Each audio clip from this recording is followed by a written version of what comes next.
shëndet e shenjës së tyre, mund të kemi pas probleme me shëndetin. Madje edhe nëse kemi me hedhur hapa, nuk kemi shumë të sigurt nëse janë hapot e dur, por arrim që ta perceptojmë shumë mirë se çfarë kemi bërë dhe atë fatin që po përmenda pak përpara do ta perceptojmë shumë më mirë pas datës 19 qershor, ndërkohë që pas datës 18 gusht është ka shumë automatike pra. Sistemi na ndihmon, ne ndihmojmë veten tonë, si do i bëjmë dhe zgjedhje më të dhura, kemi më tepër siguri tek vetja jonë, e të tjerë e tjerë. Cilat janë nga ana tjetër, pra nëse marrim anën tjetër të medaljes, po e quaj, shenjat që mund të hasin, ndoshta, më shumë vështirësi përgjatë kësaj periudhe deri në fund të vitit? Shenjat të cilat do të kenë të vështirë, jo vetëm deri në fund të vitit, por edhe në vazhdimsi, është shenja e demit.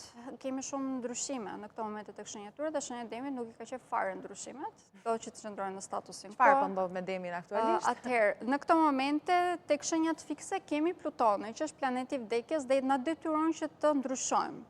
Në qoftë se jemi në një moment ose në një situatë e cila nuk është e përshtatshme për ne, qoftë kjo lidhje, qoftë karrierë, qoftë shtëpi, pa rëndësi ka. Qose jemi në situatë të tillë, na detyron që të ndryshojmë, por siç e thash, shenja e demit nuk e ka qef ndryshimin, prandaj edhe mund të rezistoj këtë ndryshim. Pak më tepër që duke filluar nga data 19, do të kemi edhe kalimin të Chironit tek shenja e tyre, që është plaga e përjetshme, prandaj janë të detyruar që të marrin mësimet e domosdoshme. Këto mësime në përgjithësi vijnë nëpërmjet dhimbjes, prandaj dhe normalisht është e dhimbshme. E qartë. Pra, mund të themi që po e quajmë ose po e klasifikojmë në vendin e fundit, po themi.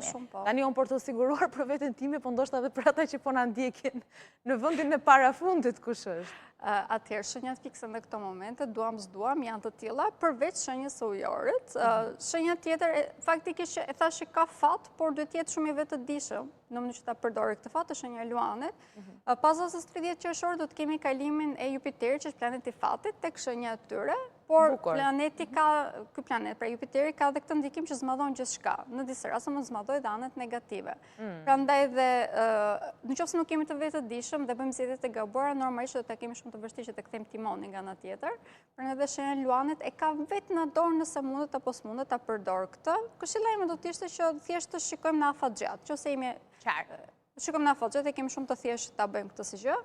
Madje për shenjën e luanit kemi dhe këtë sindikim Uranin, i cili është vendosur tek shenja e binjakëve në këto momente. Se do ndalemi pak te binjakët. Po patjetër. Do të thotë që nga shoqëria mund të marrim këshilla shumë të mira në këto momente, mund të bëjmë shumë larg pamës edhe në realizimin e ëndrave dhe qëllimeve tona, mjafton që të mos jemi të vegjël pranë atë çfarë ëndrrojmë. Kam dëgjuar një shprehje dikur që duhet të ëndrrojmë ëndra sa më të mëdha, në mënyrë që edhe kur të thyem copëzat të jenë të mëdha. Shumë e bukur. Meqense përmendëm edhe binjakët dhe praktikisht jemi